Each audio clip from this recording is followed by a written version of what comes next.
So we are recording. And as you know, we normally have a kind of welcome slide at the beginning. And today we're talking a little bit about families. So we had this discussion on Wednesday about families.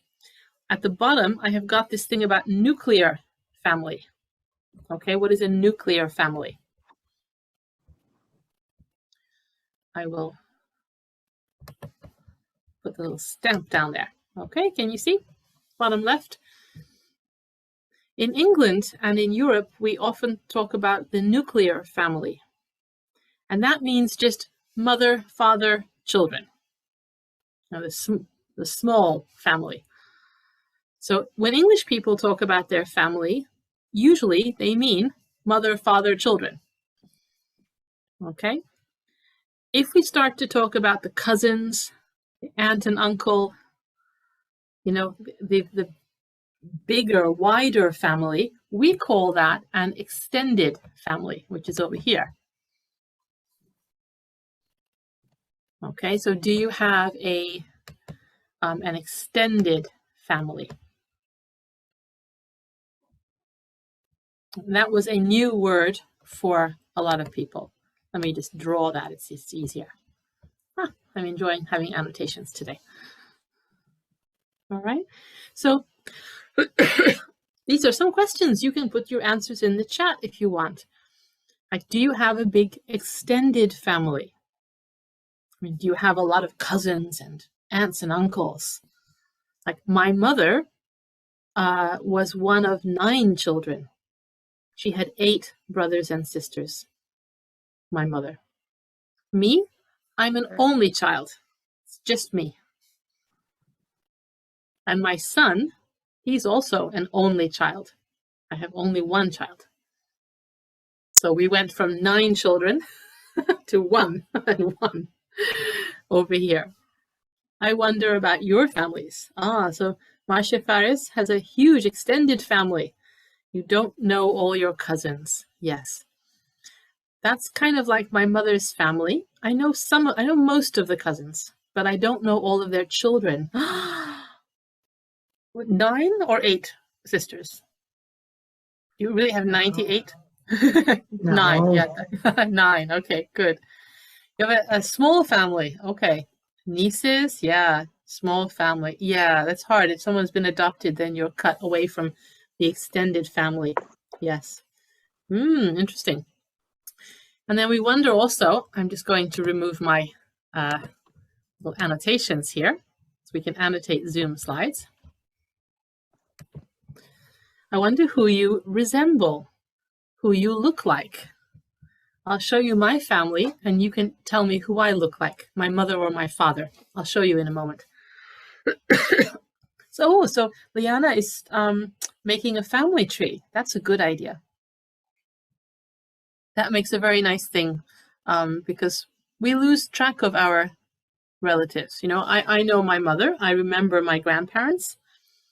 But after that, you know, it's kind of just, there's no memories. I never met them. So it's nice to have a family tree written down, and then you can share that with your children. Okay. And I wonder who is the most generous person in your family. Is it your, I don't know, your uncle? I have an uncle who was very generous. He helped me when I was a student. He used to give me a little bit of money so I could buy, you know, coffee and cake and biscuits and things when I was a student. So I wonder who is the most generous person in your family. Yeah. And I also wonder, have family relationships changed in the last 20 years? You're welcome to put your ideas in the chat if you want, or we can talk about them in a little while in gallery mode. Yeah, you're very lucky. So you have 2 generous people, Marcia, in your family.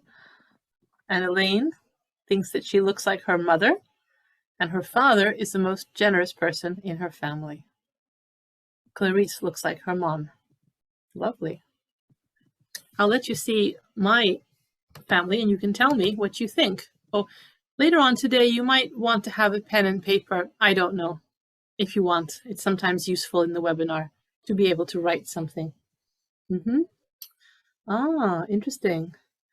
So you have parents and a sister who are close by.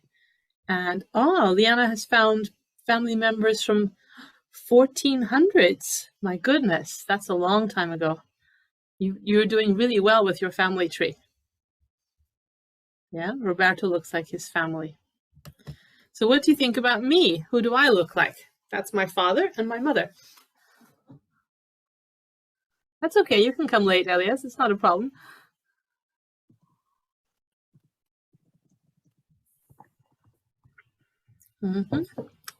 Yeah, everyone thinks I look like my mother, which is so interesting because when I was growing up, I thought I looked more like my father. But in this picture, I can really see, that I look like my mother.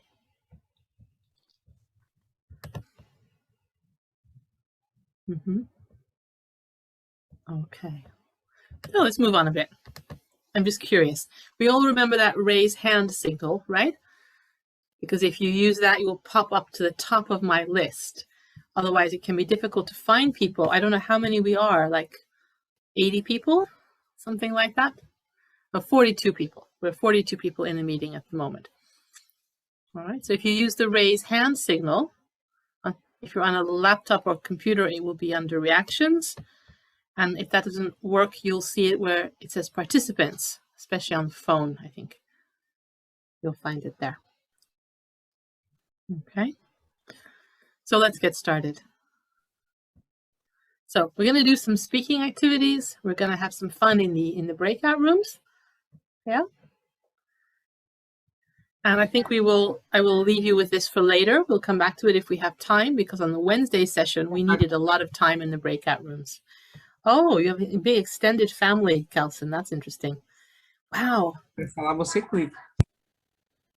Yeah, 7 and 6 children from each of the grandmothers. Wow.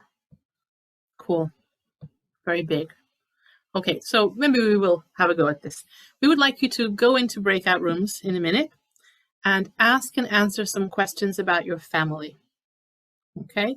Try to find 2 things that are similar, the same, or similar. Okay? So maybe your mother has a lot of brothers and sisters. Okay? And try to find 2 differences. So you can ask questions. You can ask some of the questions that I have here, if you want. Who do you most resemble? Do you have a big extended family? Or other questions. I put 2 points at the top of the slide for you to think of your own questions. Okay, so I'll give you 1 minute to think and maybe write a couple of questions before we go into breakout rooms.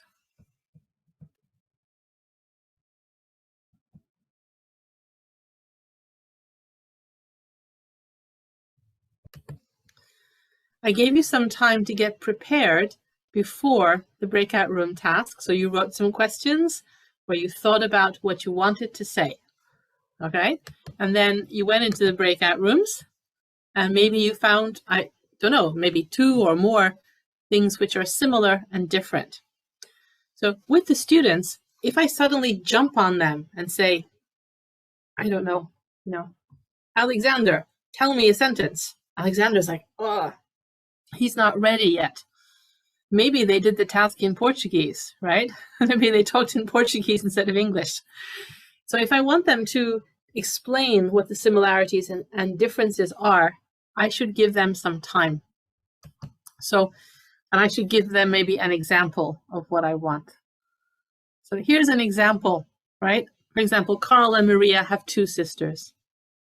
Okay, in my group, Carl and Maria have 2 sisters. Or maybe neither Christine nor Leo have big extended families in their city. Their families live in a different city. Okay, or maybe Simone's grandmother is the most generous person in her family. And in Karen's family, her brother is the most generous person. Maybe. Okay, so think about what you learned And can you write 1 or 2 sentences in the chat about similarity or difference from your group? Can be anything.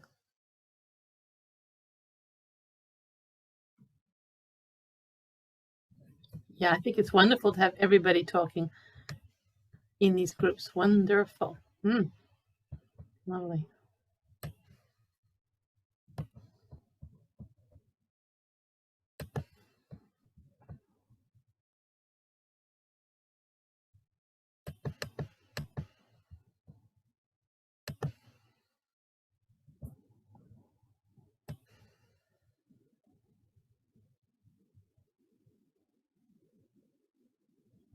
While you're doing that and getting the things in there, I am just going to organize the next breakout room activity because we have one coming up.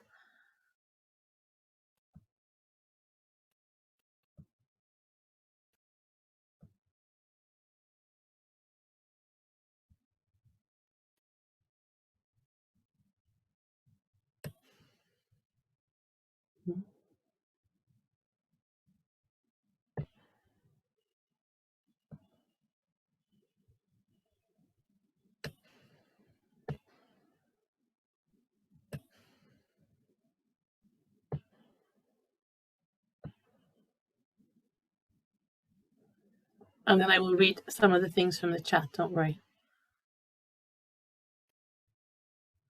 I don't want to leave people in the rooms with the wrong number of people, if possible. That's why I'm just taking a moment to prepare everything. Okay.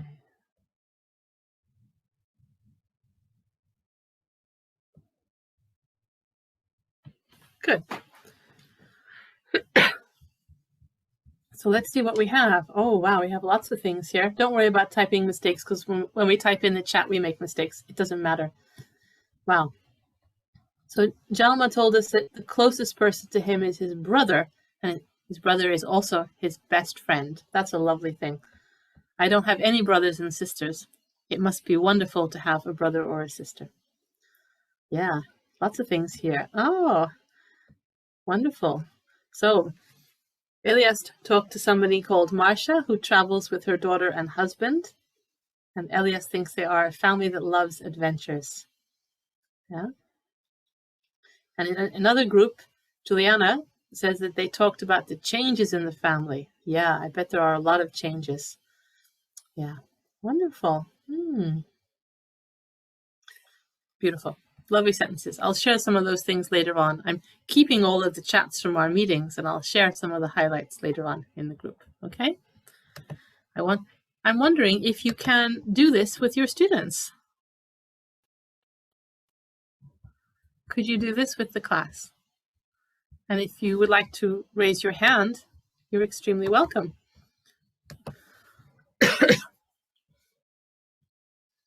Can you do this with your students?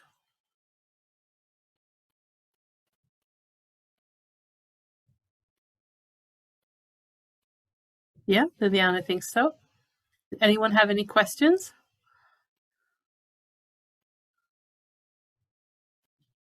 Okay.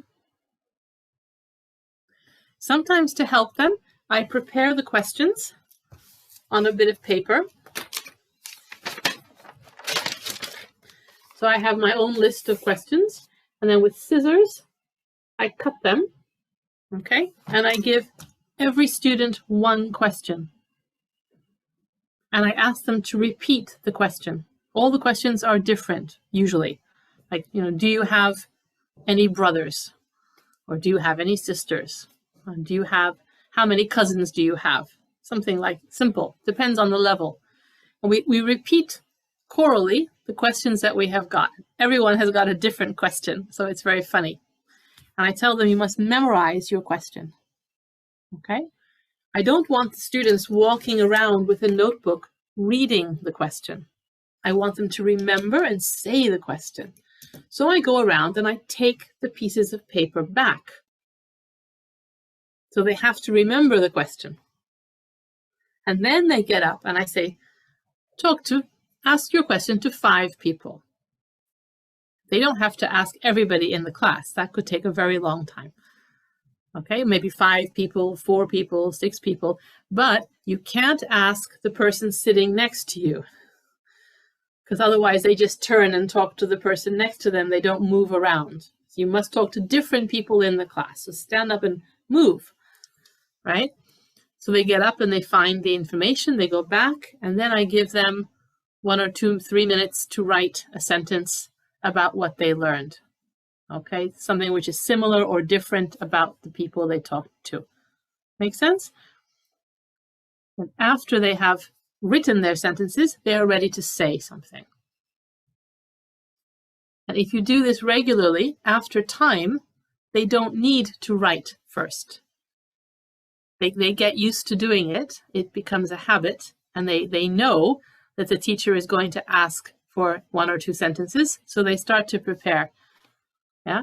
And then it doesn't really matter too much if they speak a lot of Portuguese or Turkish or whatever the language is in the class, because at the end, when I ask for the feedback sentences, they have to be in English. Okay, so now it doesn't really matter if we have a lot of mother tongue in the lesson. So that's how I do it. But you will find your own way to do it, because we're all different and we all have a different style. Okay, I'm just throwing that idea at you for something different. Great. So let's go on and do another activity.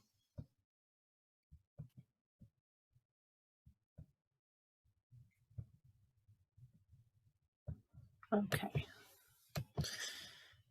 I'm going to pause the recording here so it's easier for me to edit later on.